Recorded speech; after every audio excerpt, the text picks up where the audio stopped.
जय माई की। आज का विषय है पर विद्या भेदन पर प्रयोग भक्षणी मां बगलामुखी विद्या। तंत्र में जो शक्ति के मंत्र हैं अर्थात जो देवी के मंत्र हैं उनको विद्या कह करके संबोधित किया जाता है। इसलिए ये जो पर विद्या भक्षणी पर प्रयोग भक्षणी मंत्र है मां बगलामुखी को, इसको विद्या कहा गया है। अब जैसा कि इसको सुनने से ही समझ में आ जाता है कि पर विद्या भेदन या पर प्रयोग भक्षणी अर्थात जो मां बगलामुखी के साधक हैं, जो निरंतर उनकी साधना में संलग्न रहते हैं, उनके ऊपर उनसे जो द्वेष रखने वाले शत्रु हैं, यदि वो कोई तांत्रिक प्रयोग अथवा क्रिया के माध्यम से उनको क्षति या नुकसान पहुंचाने का प्रयास करते हैं, तो मां बगलामुखी उनके उन प्रयासों को, उन प्रयोगों को भक्षण करके उस तरह से चर्वण करते हुए, चबाते हुए समाप्त कर देती है, जैसे मुख में निवाला जाते ही दांतों से उसको चबा करके नष्ट कर दिया जाता है। तो यह जो विद्या है यह अत्यंत गोपनीय तो है ही, अत्यंत प्रभावशाली है और शायद इसीलिए यह गोपनीय भी है। इसका प्रयोग कैसे करना है इसकी चर्चा भी करेंगे, पर पहले इसके प्रभाव को जान लेते हैं कि इसका प्रभाव क्या है। तो ऐसे व्यक्ति जो धन का अभिमान रखते हैं, जिन्हें धन का अनावश्यक ही अभिमान है, उनको यह विद्या धनहीन कर देती है। इसी तरह से जो रूपवान है, जिन्हें रूप का अभिमान है, जो मां बगलामुखी के साधकों के सम्मुख अपने रूप का अभिमान रखते हैं, उनको मां बगलामुखी उनके रूप का भी नाश कर देती है। यह विद्या उनके रूप को भी नष्ट कर देती है, उन्हें रोगी बना देती है, उनके दांत गिरने लगते हैं, उनके बाल श्वेत होने लगते हैं, उनका यौवन क्षीण हो जाता है। आज के समय में यह एक विस्तृत और विकृत बुराई है, जाति का अभिमान रखना। आपके जन्म में किस कुल गोत्र में आपका जन्म होता है, इसमें जब आपका अधिकार ही नहीं है तो उसका अभिमान कैसा। तो ऐसे व्यक्ति जो जातिगत अभिमान रखते हैं और मां बगलामुखी के साधकों को क्षति पहुंचाते हैं, ऐसे व्यक्तियों के जाति के अभिमान को भी यह विद्या तुरंत नष्ट कर देती है। तप का अभिमान, कुछ तपस्वी ऐसे होते हैं जो थोड़ा सा तप करते हैं, मैं उन्हें तपस्वी भी नहीं कहूंगा, यह उनका भ्रम ही है, क्योंकि जिसे अभिमान है वो तपस्वी कैसे हो सकता है। तो ऐसे व्यक्ति जिन्हें अपने तप का अभिमान है, उनके अभिमान को भी यह विद्या टुकड़े टुकड़े करके नष्ट कर देती है। विद्या का अभिमान, वर्तमान समय में आपने देखा होगा कि ईश्वरीय कृपा से अथवा किसी भी प्रकार से किसी को भी किसी विद्या का ज्ञान हो गया, या उसकी कृपा मां बगलामुखी की या किसी भी विद्या महाविद्या की कृपा से उसे कुछ सामर्थ्य प्राप्त हो गया, तो वह उसका अभिमानी हो जाता है। उसे लगता है कि वह उसके माध्यम से सब कुछ कर सकता है, और ऐसे व्यक्तियों का नाश होना उसी समय निर्धारित भी हो जाता है। तो ऐसे जो अभिमानी हैं, जो दिव्य शक्तियों का अभिमान रखते हैं, उनके लिए भी यह विद्या उनको भी तुरंत नष्ट कर देती है, यदि वे अभिमान में चूर होकर के किसी साधक का अहित करने का प्रयास करते हैं। देह बल का अभिमान, परमात्मा की दी हुई देह का क्या अभिमान करना, उसकी शक्ति का अभिमान, कैसा अभिमान करना, जो देता है वो एक क्षण में ले भी सकता है। तो ऐसे व्यक्ति यदि देह के अभिमान में आकर के, शक्ति के अभिमान में, देह की शक्ति के अभिमान में आकर के साधकों को नुकसान पहुंचाना, क्षति पहुंचाना शुरू करते हैं, तो मां बगलामुखी के साधक इस विद्या का प्रयोग करके उनको नष्ट कर सकते हैं। और जो मां के साधक हैं उनके प्रति जो द्वेष रखते हैं, निंदा में संलग्न रहते हैं, ऐसे व्यक्ति प्रायः होते ही हैं जो साधकों के प्रति द्वेष और निंदा का भाव रखते ही हैं। ऐसे व्यक्तियों को भी यह विद्या क्षमा नहीं करती, उन्हें भी उचित दंड देती है। इस विद्या के जो साधक हैं वो यदि प्रतिदिन 108 बार इस विद्या का जप करते हैं, इस मंत्र का जप करते हैं, तो जप करने से वो राजा को भी अपने वशीभूत कर सकते हैं, राज्य को भी अपने वशीभूत कर सकते हैं, पूरे समूचे राज्य का वशीकरण कर सकते हैं। मनुष्यों का तो फिर कहना ही क्या। यह शास्त्र सम्मत कथन है कि इस विद्या का जो सम्यक साधक है वह राज्य, राजा और मनुष्यों को वशीभूत कर सकता है, इतना सामर्थ्य उसके पास होता है। और जो इस विद्या का साधक है वो इस विद्या का जब प्रयोग करता है तो अपने शत्रु के मुखमंडल का चिंतन करते हुए प्रयोग करता है, और जब वह ऐसा करता है तो उसका शत्रु नष्ट हो जाता है, समाप्त हो जाता है। अब कुछ व्यक्ति यह सोच रहे होंगे कि यह तो बड़ी मजे की बात कह दी, हमारा अधिकारी, हमारा मालिक तो हमें बड़ा परेशान करता है, निरंतर कहता है कि भाई काम करो काम करो, काम चोरी नहीं चलेगी।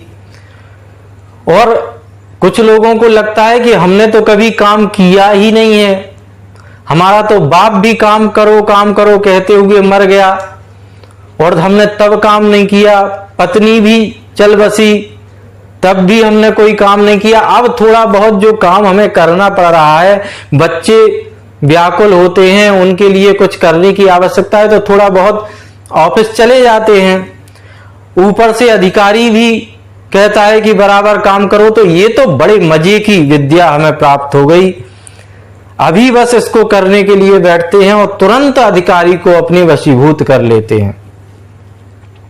इस तरह की सोच विचार रखने वाले भी बहुत से व्यक्ति पाए जाते हैं, और अधिकांश ऐसे व्यक्तियों से ही निरंतर परेशानी भी होती है, क्योंकि इनको लगता है कि केवल यही सही है और संसार में जो भी व्यक्ति है वो सभी गलत हैं, और जाने क्यों समूचा संसार, सभी व्यक्ति इनसे वैर भाव रखते हैं। ऐसे व्यक्तियों को चिंतन करना चाहिए कि किसी भी व्यक्ति का 1, 2, 5, 10, 20, 25, 50 शत्रु तो हो सकते हैं, लेकिन यदि समूचा वातावरण ही उसका शत्रु है, पूरी प्रकृति ही उसको शत्रुमय नजर आती है, तो उसे आत्मचिंतन करने की आवश्यकता है। उसे यह समझने की आवश्यकता है कि वह अपने जीवन में, अपने चाल चलन में, अपने आचरण में ऐसी कौन सी मूलभूत त्रुटियां कर रहा है जिसकी वजह से उसे पूरे संसार की शत्रुता मोल लेनी पड़ रही है। तो ऐसे व्यक्तियों को इस विद्या का प्रयोग नहीं करना है, ऐसे व्यक्तियों को आत्मचिंतन करना है, ऐसे व्यक्तियों को सद्गुरु के सानिध्य में बैठ करके जीवन को सही तरीके से जीने की कला सीखनी है। तो अब थोड़ी सी इस मंत्र की, इस विद्या की जप की विधि पर भी चर्चा कर लेते हैं। यह मंत्र थोड़ा सा बृहद है, 127 अक्षरों का यह मंत्र है, थोड़ा सा बृहद है। इसका कम से कम 1 लाख जप का पुरस्चरण तो प्रत्येक साधक को करना चाहिए। पुरस्चरण का जो अर्थ है वो इस प्रकार है कि किसी भी प्रयोग को जब आप संकल्पित होकर के करते हैं कि अमुक विद्या का प्रयोग मैं इसलिए कर रहा हूं, तो उससे पूर्व आपके पास कुछ शक्ति, सामर्थ्य, कुछ पूंजी उस विद्या की होनी चाहिए। तो कार्य को करने से पूर्व का जो चरण है उसी को पुरस्चरण कहते हैं। एक निश्चित संख्या, जैसे 1,00,000 संख्या का जप आप करते हैं तो वह आपकी पूंजी होती है, और उसके बाद आप फिर प्रयोग करते हैं। प्रयोगों के लिए अलग अलग तरीके से बताए जाते हैं कि कहीं कहीं 10,000 मंत्रों का जप करने से कार्य होता है, कहीं 3,000, कहीं 1,000, कहीं उससे भी अधिक। तो यह सभी कार्यों के हिसाब से, इच्छाओं के हिसाब से, आपकी अपनी इच्छा क्या है उसके हिसाब से, सभी कामनाओं के हिसाब से इसको तय किया जाता है और उसका उसी तरह से विवरण भी मिलता है। तो पहले कम से कम 1,00,000 मंत्र का पुरस्चरण प्रत्येक साधक को करना चाहिए। पुरस्चरण करने से पूर्व इस बात का ध्यान रखा जाना चाहिए कि जो मां बगलामुखी का विधिवत साधक है वही इस विद्या का पुरस्चरण करने का अधिकारी है।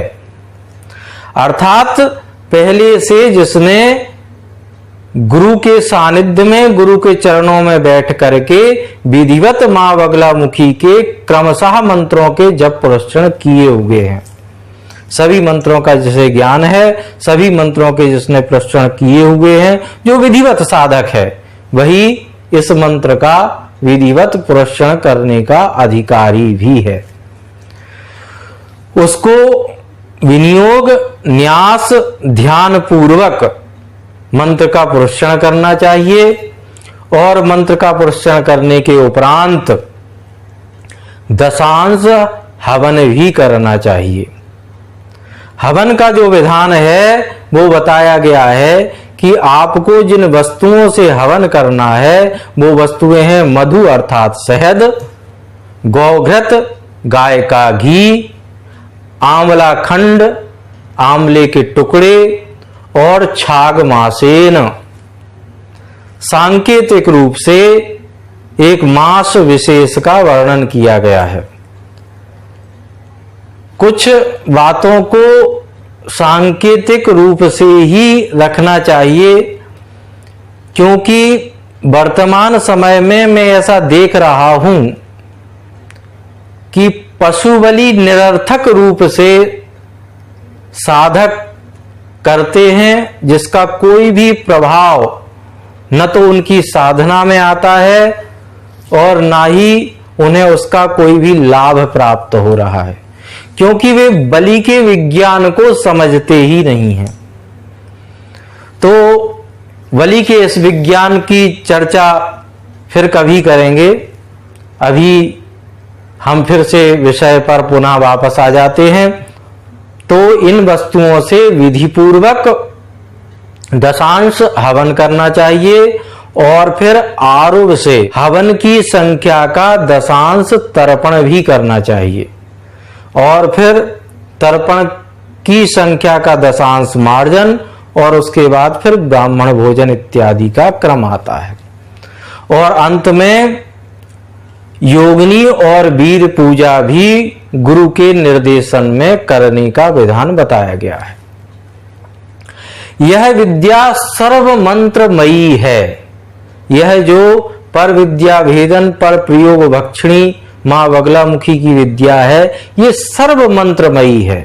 इसीलिए इनके संबंध में कहा गया है सर्व मंत्रमयी देवी, सर्वाकर्षण कारिणी, सर्व विद्या भक्षणी च भजे हम विधि पूर्वकम। यह जो विद्या है यह सभी विद्याओं को आकर्षित करने का आकर्षण है इसके अंदर। यह सभी विद्याओं को आकर्षित कर सकती है। यह जो विद्या है, यह विद्या इस तरह की विद्या है कि यह शत्रु के द्वारा की गई सभी विद्याओं को आकर्षित करते हुए उनका भक्षण करके उनको नष्ट करने का सामर्थ्य रखती है। इसीलिए विधि पूर्वक इनका जप भजन करना चाहिए। अब इस विद्या का जप करते हुए, इस मंत्र का जप करते हुए हमें किन किन सावधानियों को रखना है उनकी भी थोड़ी सी चर्चा कर लेते हैं। पहले तो सर्वप्रथम ध्यान देने वाली जो बात है वो यही है कि यह जो विद्या है यह बगलामुखी के विधिवत साधकों के लिए ही है, अर्थात जो विधिवत साधना कर रहे हैं वही इसका प्रयोग करने के अधिकारी भी हैं। कोई भी ऐसा व्यक्ति जो मां बगलामुखी का साधक नहीं है, वो YouTube पर कहीं से सुन करके या किसी किताब को पढ़ के मनमाने तरीके से यदि इस विद्या का प्रयोग करता है तो या तो वह निष्फल होगी या उसे इसके दंड का भागी होना पड़ेगा, अर्थात ऐसा करना एक अपराध है।